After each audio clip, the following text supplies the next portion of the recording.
दोस्तों नमस्कार।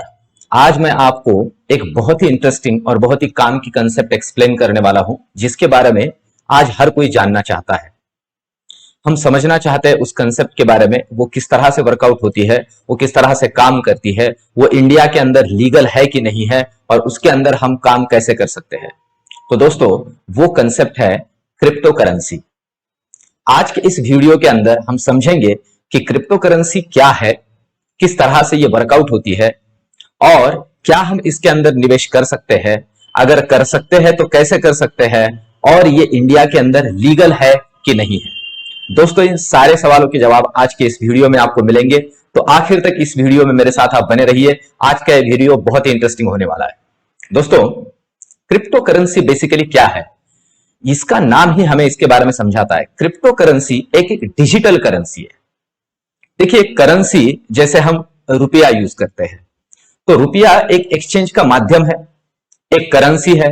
हमें कुछ भी खरीदना हो, कोई भी कमोडिटी खरीदनी हो, कोई भी सर्विस खरीदनी हो, तो हम रुपया देते हैं और उसे खरीद लेते हैं। तो क्रिप्टो करेंसी भी इसी कंसेप्ट के ऊपर बेस्ड है कि ये एक तरह का एक्सचेंज का माध्यम है, जिसके जरिए हम कुछ खरीद सकते हैं और कुछ लेन देन कर सकते हैं। पर यह डिजिटल करेंसी है। पर पहले दोस्तों, इसके कंसेप्ट को हमें अच्छे से समझना पड़ेगा, ये काम किस तरह से करती है। क्योंकि आज बहुत से लोग क्रिप्टो करेंसी के अंदर इन्वेस्टमेंट नहीं करते हैं, क्योंकि उन्हें इस कंसेप्ट के बारे में ठीक से पता ही नहीं है कि ये बेसिकली क्या है। और अगर पता है तो बहुत से सवाल भी है कि अगर कोई डिजिटल करेंसी है, तो बहुत बार हम देखते हैं, हम रुपया भी जो बैंक के अंदर लगते हैं, तो बहुत से लोग इस डर से कि मेरे रुपए कहीं चोरी ना हो जाए, कोई डिजिटल फ्रॉड ना कर दे, इसलिए नेट बैंकिंग भी एक्टिवेट नहीं करवाते, ना ही किसी इलेक्ट्रॉनिक वे से जो नेट बैंकिंग से काम चलते हैं उन्हें करते नहीं, इसलिए कि उन्हें डर लगता है कि कहीं डिजिटली मेरा पैसा गायब ना हो जाए। तो ये तो पूरा का पूरा डिजिटल करेंसी है, मतलब इसके अंदर कोई फिजिकल फॉर्म है ही नहीं। जैसे आप आपका रुपया निकाल के आपके जेब में, आपके घर में कहीं रख सकते हो, ये तो प्योरली डिजिटल है। तो इसके बारे में बहुत से सवाल होते हैं कि कहीं फ्रॉड ना हो जाए, कहीं पैसे गायब ना हो जाए। तो दोस्तों, इस कंसेप्ट को मैं आपको आज समझाने वाला हूं कि ये बहुत ही सुरक्षित करेंसी है। किस तरह से वर्कआउट होती है उसे हम समझते हैं। दोस्तों देखिए, इसका जो कंसेप्ट है वो इस तरह का है कि जैसे हमारा फिजिकल मनी है, अगर उस पैसे को, इस वर्चुअल मनी को हम डिजिटल कन्वर्ट कर दें। अब डिजिटली कन्वर्ट किया जाता है, मतलब क्या होता है इसे हम थोड़ा समझ लेते हैं। देखिए, क्रिप्टो करेंसी के नाम में ही उसकी थोड़ी सी मीनिंग भी है। क्रिप्टो का मतलब होता है उसे किसी कंप्यूटर कोड के अंदर कन्वर्ट कर देना, दैट इज क्रिप्टो। क्रिप्टोग्राफी से यह शब्द आया है दोस्तों। क्रिप्टोग्राफी का मतलब होता है किसी कंसेप्ट को या किसी भी बात को आप अगर कोडिफाइड कर दो, मतलब क्रिटिकल लैंग्वेज, जो कंप्यूटर का क्रिटिकल लैंग्वेज है उसमें कोडिफाइड कर दो, तो उसे हम क्रिप्टोग्राफी कहते हैं। तो अब देखिए, ये जो डिजिटल करेंसी है ये क्रिप्टोग्राफी के जरिए कोडिफाइड की जाती है, तो ये बहुत सुरक्षित है, इसे किसी को हैक करना पॉसिबल नहीं है। और अब क्यों नहीं है, क्यों कोई इसके अंदर डिजिटल फ्रॉड नहीं कर सकता, उसे भी हम आगे देखेंगे। अभी ये जो क्रिप्टोग्राफी एल्गोरिदम क्रिएट किया जाता है, उसके जरिए को कोडेड, जिसे हम कहते हैं लैंग्वेज के अंदर, इस करेंसी को क्रिएट किया जाता है, ये डिसेंट्रलाइज्ड होती है। अब दोस्तों, इस कंसेप्ट को भी हम थोड़ा समझेंगे, मैं बहुत शॉर्ट में और आगे थोड़ा डिटेल में आपको समझाऊंगा। डिसेंट्रलाइज होती है, इसका मतलब यह है कि ये क्रिप्टो करेंसी किसी कंट्री के साथ, किसी रेगुलेटरी अथॉरिटी के साथ एसोसिएट नहीं है, किसी से जुड़ी हुई नहीं है, किसी से कनेक्टेड नहीं है, ना ही कोई इसका रेगुलेटर है। जैसे हमारा इंडियन रूपीज, इसे आरबीआई रेगुलेट करता है, उसे कितना प्रिंट करना है, क्या करना है, सारे के सारे रूल्स एंड रेगुलेशंस को आरबीआई सेट करता है।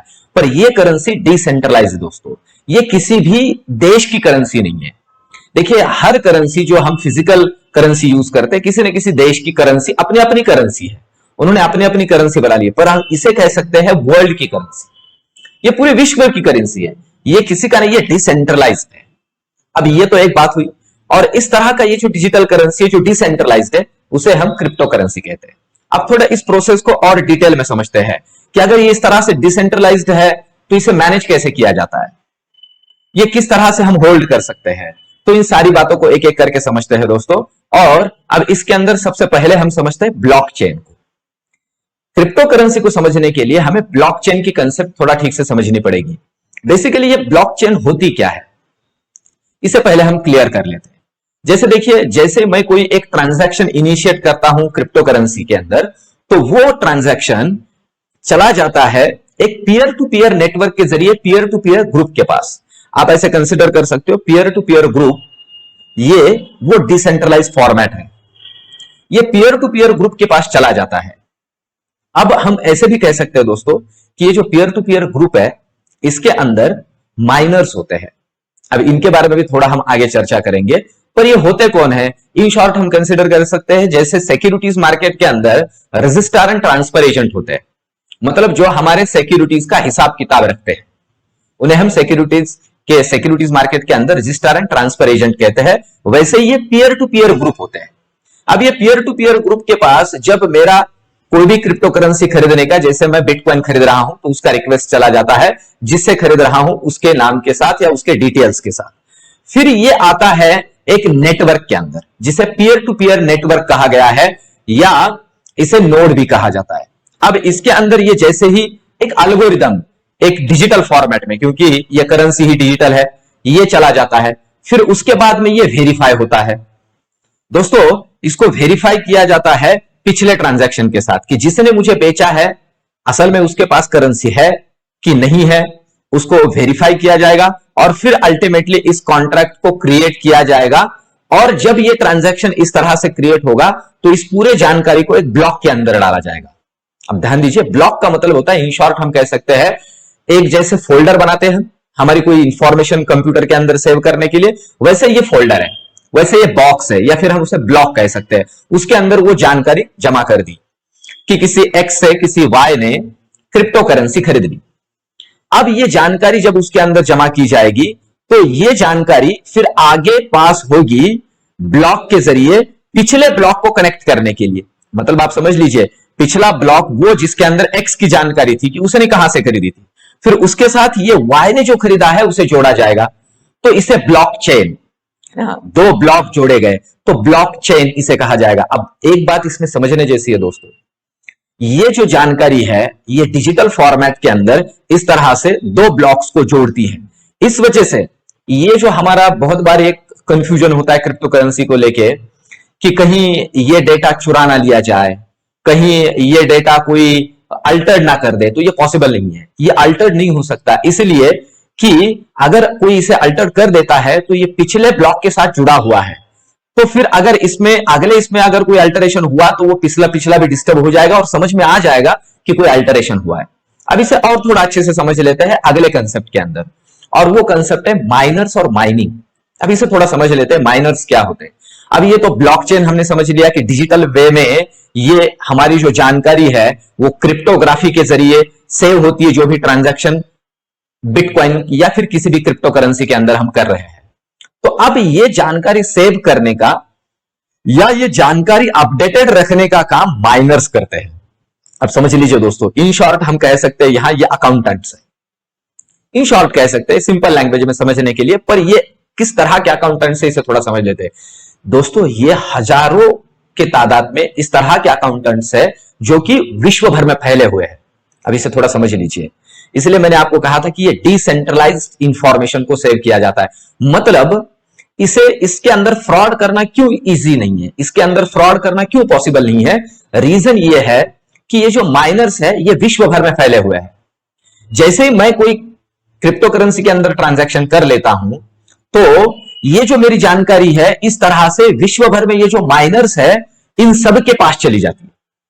मतलब ये माइनर्स वो मेरी इंफॉर्मेशन सेव कर रहे हैं उनके पास। अब ध्यान दीजिए, अगर किसी को कोई फ्रॉड करना हो, जैसे हम बहुत बार देखते हैं कि किसी बैंक में कोई डिजिटल फ्रॉड हो गया, कुछ हो गया। अब ये क्यों हो पाता है? क्योंकि उनका एक सर्वर है और उस सर्वर को हैक करके पॉसिबिलिटी है उस डेटा को थेफ्ट किया जा सकता है, अल्टर्ड किया जा सकता है। पर यहां पे एक सर्वर नहीं है, बहुत से सर्वर है, डिसेंट्रलाइज्ड है, पूरे विश्व भर में फैले हुए हैं। किस किस को आप हैक करोगे? ये एक बात है कि इस डेटा को डिसेंट्रलाइज किया जाता है इन माइनर्स के पास। जैसे आप यहां देख रहे हो कि एक ट्रांजैक्शन इनिशिएट किया जाता है, जो ट्रांजैक्शन ब्रॉडकास्ट होता है माइनर्स के जरिए, और माइनर्स जो कि अलग अलग लेवल पे माइनर्स होते हैं, वो माइनर्स उस ट्रांजैक्शन को खुद के पास सेव कर लेते हैं, माइनिंग कर लेते हैं उस ट्रांजैक्शन का। अब ये करने के लिए उनको उनका रिवार्ड भी मिलता है, उन्हें बिटकॉइन के अंदर या जो भी क्रिप्टो करेंसी उसके अंदर ही रिवार्ड मिलता है, क्योंकि ये पूरा डेटा माइन कर रहे हैं। ये जो ब्लॉकचेन है उसके अंदर डेटा सेव करने का, और ये डिसेंट्रलाइज्ड है। देखिए दोस्तों, इस वजह से ना किसी एक जगह पे ये सेव नहीं है, बहुत जगहों पे आपका डेटा सेव है। मतलब अगर कहीं इस ब्लॉक के अंदर कोई छेड़छाड़ की गई तो ये समझ में आ जाएगा कि कहीं ना कहीं दिक्कत हुआ है और कहीं ना कहीं छेड़छाड़ हुई है। इसलिए ये पॉसिबल ही नहीं है कि इस डेटा को थेफ्ट किया जाए या अल्टर्ड किया जाए। अब ये ट्रांजैक्शन जैसे माइनर्स के पास आता है, माइनर्स के पास ब्लॉक के अंदर, फिर ब्लॉक में जमा होकर ब्लॉकचेन के जरिए ट्रांजैक्शन अल्टीमेटली कंप्लीट होता है। तो माइनर्स वो इंटरमीडियरीज है जो हमारा रिकॉर्ड कीप करते हैं जब हम कोई क्रिप्टो करेंसी खरीदते हैं। अब दोस्तों समझते हैं कि ये डेटा किस तरह से, देखिए डिसेंट्रलाइज्ड है, ये इसका एक सबसे बड़ा बेनिफिट है। डिसेंट्रलाइज्ड है, इसका एक बेनिफिट है। क्यों? क्योंकि जैसे हम देखते हैं कि हमारा जो है, हमारा बैंक जो है, वहां पूरा डेटा सेंट्रलाइज्ड है, वहां एक सर्वर है। तो जैसे मैंने आपसे कहा, पॉसिबिलिटी है कि अगर उस सर्वर को कोई हैक कर सके तो प्रोबेबिलिटी है मेरा डेटा भी थेफ्ट हो सकता है, मेरे पैसे भी गायब हो सकते हैं। पर यहां वैसे नहीं है। यहां लेजर क्रिएट किए जा रहे हैं हर माइनर के लेवल पे, और पीयर टू पीयर ग्रुप के जरिए जो ब्लॉकचेन का नेटवर्क बनाया गया है, उस नेटवर्क के जरिए डेटा रूट हो रहा है। और हर जगह पे, अलग अलग जगहों पे, जहां जहां माइनर्स ने माइनिंग किया हुआ है, हर जगह पे मेरा वो रिकॉर्ड सेव है। बिटकॉइन का मैंने जो ट्रांजैक्शन किया है वो, और एक ब्लॉक दूसरे ब्लॉक से कनेक्टेड है। इस तरह से ब्लॉकचेन के जरिए एक दूसरे से इंफॉर्मेशन जुड़ी हुई है, इसलिए उसके अंदर कोई अल्टरेशन या कोई छेड़छाड़ पॉसिबल नहीं है। अब दोस्तों इसके एडवांटेजेस और डिसएडवांटेजेस के बारे में भी थोड़ा चर्चा करते हैं, क्योंकि बहुत से लोगों को इसमें कंफ्यूजन होता है कि इसमें काम करना चाहिए कि नहीं चाहिए। तो सबसे पहले एडवांटेजेस समझते हैं। इसके एडवांटेजेस के अंदर ये तो ये एक सबसे बड़ी बात है, डिसेंट्रलाइज्ड है, डेटा डिसेंट्रलाइज्ड है। ये किसी नेशन का, किसी कंट्री का, ये कोई नेशनल करेंसी नहीं है, किसी देश से रिलेट नहीं करती, ये पूरे विश्व की करेंसी है। सबसे पहली बात तो। दूसरा, ये कंसेप्ट देखिए कितना इंटरेस्टिंग है। ये इस तरह से प्योरली डिजिटल होने की वजह से ये बहुत ही फास्ट है। अब जैसे देखते हैं, हमारा जो करेंसी है वो करेंसी सेमी डिजिटल है, फिर भी इतना फास्ट है कि हम एनईएफटी, आरटीजीएस के जरिए जल्दी से जल्दी पैसा ट्रांसफर, तो ये तो पूरा का पूरा डिजिटल है। दूसरा, इसमें बहुत ही लो ट्रांजैक्शन फीस होती है। तीसरा, ये इंटरनेशनली एक्सेप्टेबल है, सिंपल सी बात है। चौथा, ट्रांसपेरेंसी तो इसके अंदर है ही, इसके अंदर एनोनिमिटी भी है। एनोनिमिटी का मतलब होता है ये बहुत ही सिक्योर्ड है, क्योंकि क्रिप्टोग्राफी के जरिए ये पूरा का पूरा ट्रांजैक्शन इस तरह से सिक्योर्ड किया जाता है कि इसे कोई थेफ्ट या इसे कोई अल्टर नहीं कर सकता है। अब दोस्तों एक बात यहां ये समझने जैसी भी है कि ये करेंसी वर्ल्ड वाइड एक्सेप्टेबल है कि नहीं, इसके बारे में थोड़ी चर्चा होनी चाहिए। तो देखते हैं डिसएडवांटेजेस के अंदर, लिमिटेड एक्सेप्टेंस। दोस्तों देखिए, इंडिया के अंदर भी इसे लीगल टेंडर के तौर पे एक्सेप्ट नहीं किया गया है, कि मतलब आप कोई बिटकॉइन देके कोई कमोडिटी खरीद लो, आप कोई गाड़ी खरीद लो, ऐसा नहीं पॉसिबल है। इसका एक्सेप्टेंस थोड़ा कम है, जो कि आने वाले दिनों में शायद से बढ़ेगा, क्योंकि हम जानते हैं ये आने वाले डिजिटल एज की मांग भी है। फिर दोस्तों ये हाईली वोलाटाइल है। कितना वोलाटाइल है, इसका एक सिंपल सा एग्जांपल मैं आपको दूं। जो बिटकॉइन डिजिटल करेंसी है वो पिछले कुछ सालों में ही, 2-3 सालों में ही $60,000 तक गई, फिर $4,000 तक आई, और अभी नियर अबाउट $34,000 पे एक बिटकॉइन, इस तरह से उसका मूवमेंट है। तो आप समझ सकते हो कि कितना हाईली वोलाटाइल ये करेंसी होता है। दूसरी बात, इसका जो ट्रांजैक्शन है नॉन रिवर्सेबल होता है। मतलब फॉर एग्जांपल, किसी को गलती से मैंने मेरा बिटकॉइन बेच दिया, गलती से बेचा, मतलब उसे बेचा जिसे बेचना ही नहीं था, कोई नंबर में मेरा उलटफेर हो गया, जहां 2134 था मैंने 3124 कर दिया, गया तो गया। कोई भी ट्रांजैक्शन नॉन रिवर्सेबल है, इसको फिर से अल्टर नहीं किया जा सकता, ये पॉसिबल ही नहीं है। एक बार हो गया, क्योंकि इसके अंदर कोई इंटरमीडियरी नहीं है दोस्तों। जैसे मेरा कोई बैंक का मैं ट्रांजैक्शन करता हूं तो मेरी बैंक मेरी इंटरमीडियरी होती है, तो बहुत बार वो इंटरमीडियरी पॉसिबिलिटी है उस ट्रांजैक्शन को मेरे लिए अल्टर कर सकती है, पर यहां कोई इंटरमीडियरी नहीं है। इस वजह से यह दिक्कत है कि इस ट्रांजैक्शन को रिवर्स नहीं किया जा सकता। और क्रिप्टो करेंसी का स्टोरेज एक मैटर करता है, वो माइनर्स के पास ही हमें उन्हें स्टोर करना पड़ता है, खुद के पास मैं उसे स्टोर नहीं कर सकता हूं। ठीक है, तो ये सारी बातें एडवांटेजेस और डिसएडवांटेजेस क्रिप्टो करेंसी के है। पर अब क्या सबसे इंपॉर्टेंट सवाल आपके मेरे सामने है कि ये लीगल है क्या, इंडिया के अंदर मैं इसके अंदर काम कर सकता हूं क्या, ये लीगल है क्या? तो दोस्तों इसके बारे में एक छोटी सी जानकारी मैं आपको दूं। मार्च 2020 के अंदर ही माननीय सुप्रीम कोर्ट ने इसके बारे में हम कहते हैं कि एक डिसीजन पास किया है या फिर अवार्ड दिया है कि इसे इंडिया के अंदर लीगल तौर पे आप ट्रेड कर सकते हो। आप इसे लीगल तौर पे ट्रेड कर सकते हो। दोस्तों, ये लीगली अलाउड है कि आप कोई भी क्रिप्टो करेंसी के अंदर ट्रेडिंग कर सकते हो। ध्यान दीजिए मैं क्या बोल रहा हूं, आप क्रिप्टो करेंसी के अंदर ट्रेडिंग कर सकते हो। क्रिप्टो करेंसी को आप लीगल टेंडर के तौर पे यूज नहीं कर सकते हो, और ये कोई बड़ी बात नहीं है। ये बहुत नॉर्मल सी बात है। जैसे फॉर एग्जांपल मैं डॉलर के अंदर ट्रेड कर सकता हूं। करेंसी मार्केट में यूएसडी आईएनआर जो कॉन्ट्रैक्ट है, जिसके अंदर मैं रुपया देके डॉलर खरीदता हूं और उसके जो रेट है उस रेट के डिफरेंस के ऊपर मैं ट्रेड करता हूं, उसे खरीदता बेचता हूं, तो वो तो अलाउड है। सेम वैसे ही ट्रेडिंग इस क्रिप्टो करेंसी के अंदर भी अलाउड है। हाँ, पर जैसे डॉलर देके मैं इंडिया के अंदर कोई प्रोडक्ट नहीं खरीद सकता हूं, क्योंकि डॉलर इंडिया का लीगल टेंडर नहीं है, रुपया है। वैसे ही क्रिप्टो करेंसी लीगल टेंडर नहीं है, पर आप इसके अंदर ट्रेडिंग कर सकते हो। क्रिप्टो एक्सचेंज के कुछ प्लेटफॉर्म्स है, क्रिप्टो करेंसी एक्सचेंज के कुछ प्लेटफॉर्म्स है, जैसे हमारे यहां ब्रोकर है, वैसे वो इलेक्ट्रॉनिक या डिजिटल प्लेटफॉर्म्स है जिनके जरिए आप ट्रेडिंग कर सकते हो। किसी भी क्रिप्टो प्लेटफॉर्म का मैं यहां एडवर्टीजमेंट नहीं करना चाहता हूं, पर आज के डेट में बहुत से ऐड भी आ रहे हैं, उनको आप देख के उसके अंदर ट्रेडिंग भी कर सकते हो, और ये लीगली अलाउड है। दोस्तों, आप लीगली इसे कर सकते हो, और ये बहुत ही सुरक्षित है। किस तरह से सुरक्षित है मैंने उसको आपको एक्सप्लेन किया है।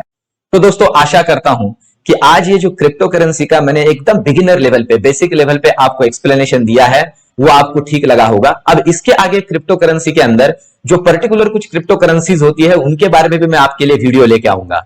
तो दोस्तों, आप मेरे साथ इस चैनल पे बने रहिए। ये वीडियो आपको कैसा लगा कमेंट में जरूर बताइए, और ये वीडियो आपके दोस्तों परिजनों को शेयर कीजिए, चैनल को सब्सक्राइब कीजिए। तो दोस्तों, मिलते हैं अगले वीडियो में, तब तक के लिए धन्यवाद।